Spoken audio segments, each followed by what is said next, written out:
चलिए दोस्तों, आज हम काजा राघवानी जी के नए गाने के बारे में बात करने वाले हैं। जो कि ये गाना वीडियो सॉन्ग रिलीज हुआ है, काफ़ी अच्छा गाना है, बवाल गाना है। तो आज हम इसी गाने के बारे में बात करने वाले हैं इस वीडियो में, तो वीडियो को लास्ट तक देखते रहें। और जो लोग भोजपुरी बुढ़ हंगामा चैनल को अभी तक सब्सक्राइब नहीं किए हैं, वो लोग सब्सक्राइब कर लीजिए।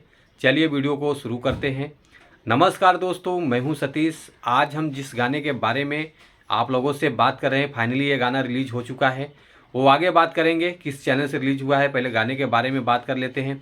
गाना बहुत अच्छा है, बहुत सुपर डुपर हिट होने वाला गाना है।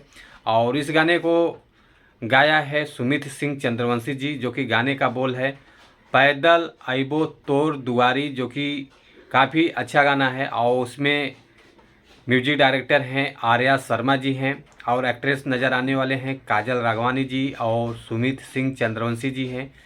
जो कि ये गाना रिलीज करके 1 घंटा हो चुका है। 1 घंटे में जो रिस्पॉन्स आया है 3000 प्लस व्यूज़ आ चुका है अभी तक। लाइक आया है 457 और कमेंट आया है 57। तो आप लोग ज़रूर देखिए। लियो भोजपुरी चैनल से इस गाने को रिलीज़ किया गया है। काफ़ी अच्छा चैनल है, तो आप लोग प्यार दुलार आशीर्वाद दीजिए इस चैनल को।